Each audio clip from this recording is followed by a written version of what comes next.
Welcome to the How to Program with Java podcast, where all you need is the desire to learn, and you too can become a Java programmer with absolutely no knowledge of programming. And now, your host, Trevor Page. Hello everyone, and welcome back to the How to Program with Java podcast. We're at episode number 18 already, and I'd love to start the show off with some reviews. As always, the way I go about getting my show, out there to the masses and getting people to listen to it and discover it and everything, really a lot of that is driven off of leaving reviews in iTunes, okay? The more reviews you have and the more, 5-star reviews you have, the higher you go in the rankings, and therefore the more people actually find you. So if you haven't already, I would absolutely love it if you could go to iTunes and actually leave both a rating and a review. If you leave a 5-star review, then I will go ahead and give you a shout out at the top of an episode. So that's exactly what I will do right now. I had one 5-star review come in from the UK by someone by the username of madam89. He says that this is fantastic for beginners.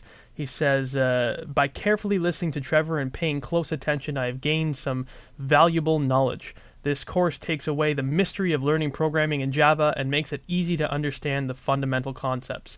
I would recommend this course to anyone who is a beginner. So, cool, excellent. Thank you very much, Adam. Very kind words, and I'm pleased to share them with everyone today. So, let's move right on into today's topic then, which shall be constructors. Okay, so. Constructors. Let's get this episode started with a quick explanation on what exactly a constructor is. Essentially, when you instantiate an object in Java, and that's what this whole thing revolves around, is the instantiation of an object. So when you do that, the first thing that Java will do is execute the code inside of the object's constructor. Okay, simple as that. Each object can have their own constructor, or even actually multiple constructors if need be, and their purpose is sort of to initialize the object for it to be used in your application. Okay, it's all about initialization and some first code that will be run when the object gets instantiated. So this is sort of loosely similar to the public static void main method. Okay, in that when Java starts up, it searches for that method and runs the code inside of the main method, okay? So this is sort of the same thing. When you instantiate an object, Java directly goes and looks at the code inside of the constructor to actually start the process of creating the object, okay? Bringing it into life. So just like the public static void main method is sort of what Java goes to when the program starts to run, the constructor is what Java goes to when you instantiate an object, okay? So then, while you may ask yourself, if constructors are what Java turns to when it instantiates a new object, then why is it that you're only hearing about this now? And that's a really good question. And the answer is, well, constructors are not mandatory to use. You can actually get away without having one in your code. All Java really will do if it doesn't detect a constructor is it looks up into the object's hierarchy in question. Okay, so it goes up the sort of stack inside of what it is that the object is extending, and it looks to see if any of the superclasses have a constructor defined. Okay, and if it doesn't find any, then it just essentially does nothing to instantiate or to initialize the objects. Okay, no real hard feelings.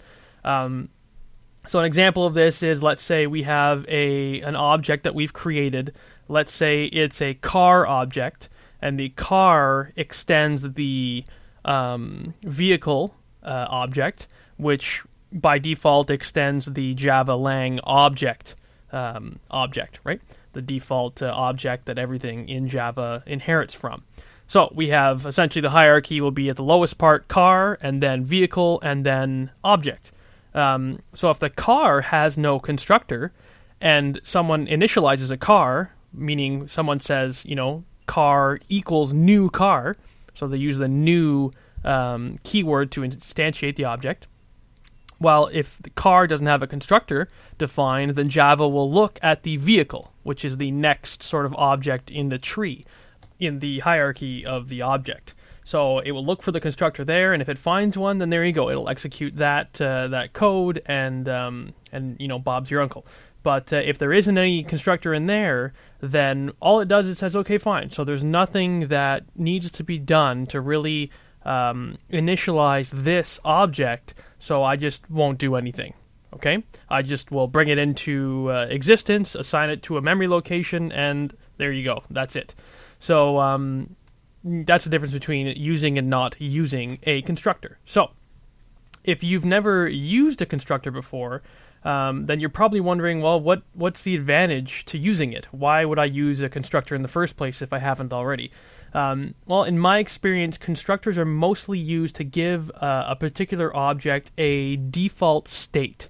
Okay, so when you're dealing with objects and object-oriented programming and stuff, it's all about state. It's all about objects having some sort of position in memory, some sort of construction that it has that gives it this thing we call state, that gives it this uniqueness that it separates it from any other object in your program, right? So an example of this is like having a user. Your user has a username and a password, and every user should have a different username. That means that every single one of those objects, every single one of those users has different state. Okay, so when you bring an object into life, when you initialize it, sometimes it's useful to provide a default state. Okay, so an example of that that I usually like to use is when you have something called a human being object. Okay, so if you were to create a human being class, you could populate it with properties like a name, age, as well as a gender, and a whole bunch of other things. So let's say that any time that we initialize a new human being object, we would like to set some sort of default values to all of those properties. Okay, it's sometimes a good idea to set default values to properties to avoid let's say, null pointer exception, or other strange behavior that you may have in your application if you don't initialize the state of your object. Because think about it, if you have an object and you have a bunch of properties like name, age, and gender, and none of them are initialized, if you create this human being object, then all of those values are set to null. Okay, so then if anyone tries to go and retrieve those values, they'll be null, and you're going to have likely have a null pointer exception be thrown, and that's not fun. So giving it a default sort of state is sometimes a good idea. So in the case of the human being class, we could set a default name to be something like, I don't know, John Doe. The age could be arbitrarily set to 25, and the gender could be set to male. Okay, so what does this mean? Well, it means that if you were to instantiate a human being object via the new human being open bracket close bracket, then your newly created human being object will be a 25-year-old male named John Doe, because that's what we set to have happen inside of our constructor. Okay, the constructor is used to initialize and to set a default state. So there we go, we've done it. So fair enough. But what if you know the name, the age, and the gender that you want to set? What then? Okay, you don't want to have it go and create every object to be John Doe, the 25-year-old male, when you know that you want it to be something else. So what would you do? Well, in Java, you're actually allowed to use many constructors, if you so choose. So each constructor just has to have a different sort of signature, okay? Which means that every single constructor needs to have a different set of parameters that it accepts, okay, that it has passed into it. Okay, this is just like any old method in Java. Each method needs to have a different method signature if the name of the methods are similar. Okay, that was something we learned in polymorphism. Okay, so in the case that you know all the properties that you want to have set, then you can actually go ahead and create a constructor that just takes those three parameters, the name, the age, and the gender. This way, when you initialize the human being object, you can just pass in all the necessary data, and there you go. We can have it set the properties or the state for that object in question. Okay, so fair enough. Now you're familiar with the concept of a constructor, and you know that they're used to initialize an object, mostly to set up the properties of an object. But there's obviously other implications and other things that you can use the constructors for. But the most popular thing that I've seen is to set up properties. And you're aware that you can have more than one constructor if need be. But what does the code look like? Okay, so believe it or not, if you already know how to create a method in Java, which we've talked about, then I'm sure you can figure out how to create a constructor as well. Okay, the code for a constructor just consists of 3 parts: the access modifier, the name, and the parameters. So let me talk about those. The access modifier is just the public, private, or protected keyword that you've seen many, many times before.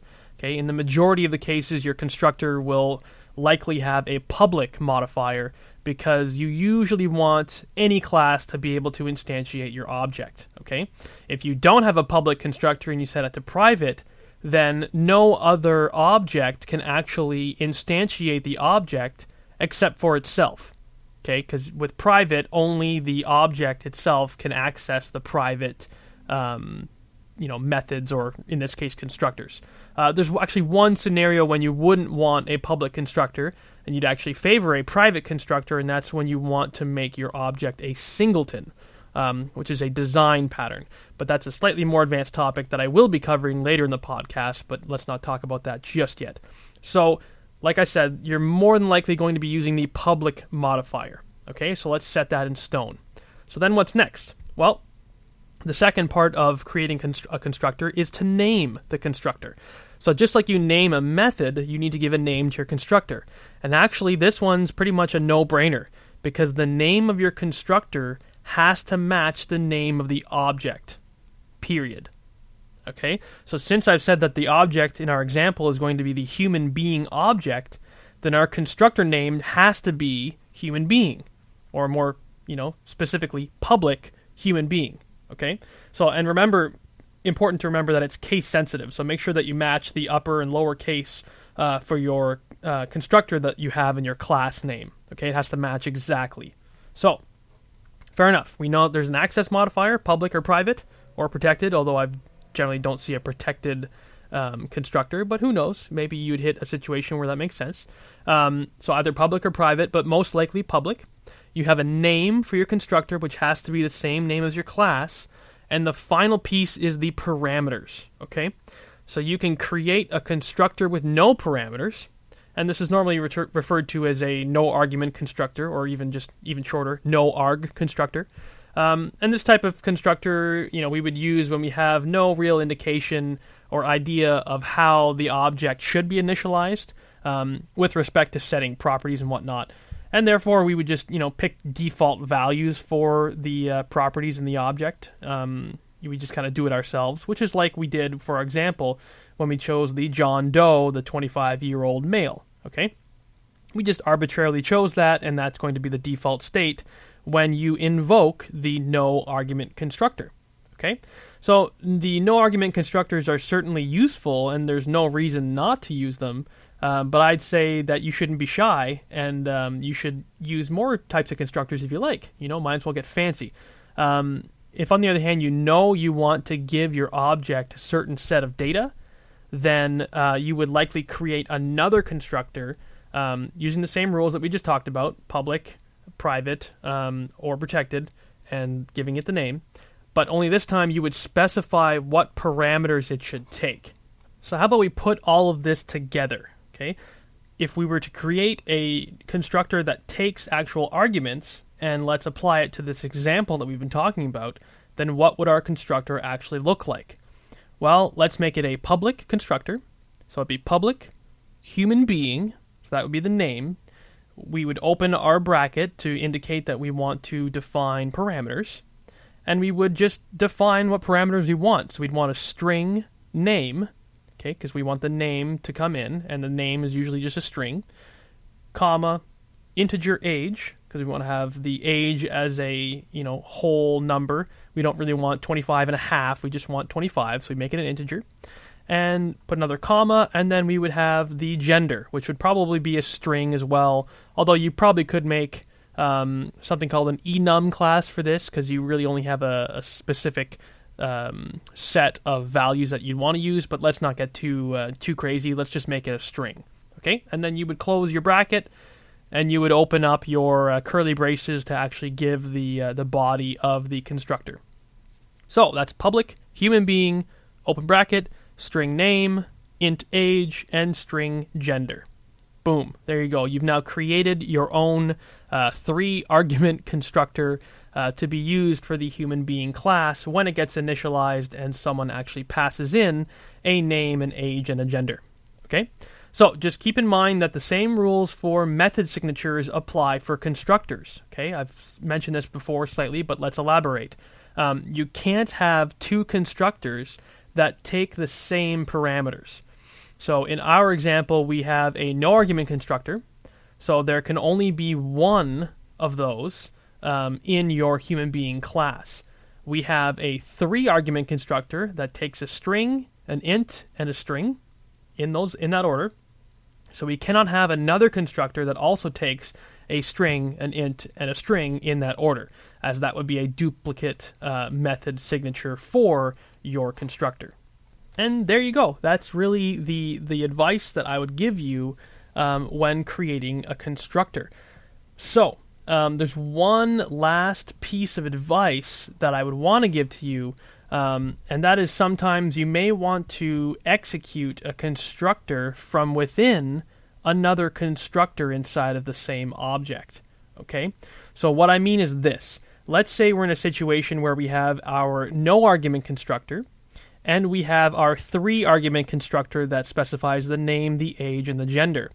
But let's say that if someone were to instantiate this object with no parameters, in other words, we're calling the no-argument constructor, we just want the no-argument constructor to call the 3-argument constructor directly with our 3 default values.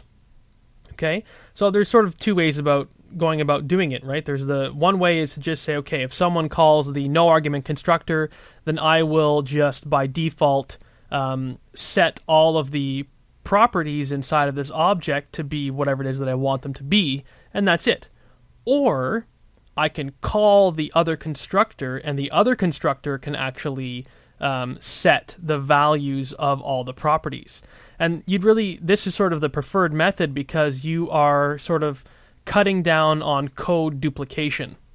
So now it's tough to see in your mind via just a podcast. So I would ask you to go to the howtoprogramwithjava.com website and just use howtoprogramwithjava.com/session18. And if you go down in the show notes to the very bottom, I have an example there which actually shows you how the no-argument constructor calls the 3-argument constructor with the default values that we have set. And then I want you to imagine that we didn't do that. Okay, so now I want you to take that same code there at the bottom and imagine what it would look like if we just set the properties directly inside of the no-argument constructor. Okay, and when you sort of think about it and draw it out in your mind, you would see that we'd have to put in 3 lines of code to say, set the name equal to John Doe, set the age equal to 25, and set the gender equal to male. Okay, so that's 3 lines of code, but the 3-argument constructor does the exact same thing. It says set the name equal to the name that we passed in, set the age equal to the age that we passed in, and set the gender equal to the gender that we passed in our constructor. So we'd essentially be duplicating 3 of the lines of code. And it's only 3 lines of code, so it's not that big a deal, but it's just a matter of principle, and it's a matter of making sure that your code is nice and neat and tidy. So that's why you would have one constructor calling another. Now, that was sort of a tangent, and the point that I really wanted to drive home here was how you go about actually calling one constructor from inside of the same object. Okay? How would you do that? Well, you would think that you would just type in the name of the constructor and type in the parameters inside of the brackets. But it's not really that straightforward, because the name of your constructor is not actually a method name. It's just the name of the class. So the keyword that we use to call a constructor inside of the same object is the this keyword, okay? Because we want to be we want to be executing the code within that same object. And anytime that you're having an object refer to itself, you use the this keyword. Okay, so that sort of logic makes sense. It sort of flows with what I've been talking about before with the this keyword. So you would just invoke this, and then you open up your bracket and you type in your 3 parameters. Okay, that is exactly how you would call the 3 parameter constructor. And, I mean, moreover, you could do the same thing inside of the 3-argument constructor. You could call the no-argument constructor by just typing in this, and then you just open bracket, close bracket, and don't put any parameters in there. And then you'd essentially be calling the no-argument constructor. And, of course, if you had a 2-argument or a 10-argument constructor, you just have this, and then you would type in all of your parameters inside of the brackets, and you'd be good to go. Okay, so that's how you sort of call one constructor, to another when you're inside of the same object. Okay, so there you go. There you have it. That is essentially the Java constructor in about 20 minutes, and it's certainly it's a useful thing to have in your code when, like I said, you run into a situation where you want to have some sort of default state set up for an object. You want to avoid having null values for your properties. And that's really what it is that I go about using it for, especially in web development. I do a lot of website creation. I'm sure you guys are aware that I created the Java Video Tutorials.net website. And I created the entire thing completely by myself. I didn't have any help from anyone else. And I certainly use a lot of constructors in that code, and I'm actually redesigning the website right now, and I'm pretty excited to say that I have a little example video series that I've set up and recorded. I spent all weekend recording this stuff. I recorded myself performing an actual enhancement to the code for the Java Video Tutorials.net website. Okay, I wanted to introduce a sort of feedback system within the course itself, so that I could actually get feedback from the students with respect to a 1 to 10 rating, so 10 being great and 1 being terrible, as well as some comments that they can actually type in and tell me what it is exactly that they like or dislike, or would like to see, or what have you. So I actually went about recording myself implementing that actual enhancement and all of that code. And I also outlined exactly the steps that I use to actually do these enhancements. So the actual planning stage that I go through and sort of draw things out and picture exactly how it is that they're going to, how exactly the code is going to work and how it's all going to relate to each other. As well as me actually going through and typing out every single part of that enhancement, from both the Java end and the HTML and JavaScript end, which is like the actual website stuff as well. So it's pretty cool stuff. If you are interested in taking a look at that course, you can go to javavideotutorials.net, and all you need to do is just submit your email address into the little box there that I'll have, and you will have the series delivered to you, to your email, over the course of X number of days, because it's a few videos in length. So that's really exciting stuff. So yes, by all means, please head over to javavideotutorials.net. Take a look at that exciting video series that I've created. I'm pretty proud of it, and I'm pretty happy to be launching it. Worked very hard, and yeah, go through it and have some fun and learn some new stuff. All right, guys. So until next time, take care of yourself. Don't get too frustrated with all this Java coding stuff. I know it can be tough, but above all things, happy learning. Bye for now. Thanks for listening to the How to Program with Java podcast. Please visit howtoprogramwithjava.com for more useful Java tutorials.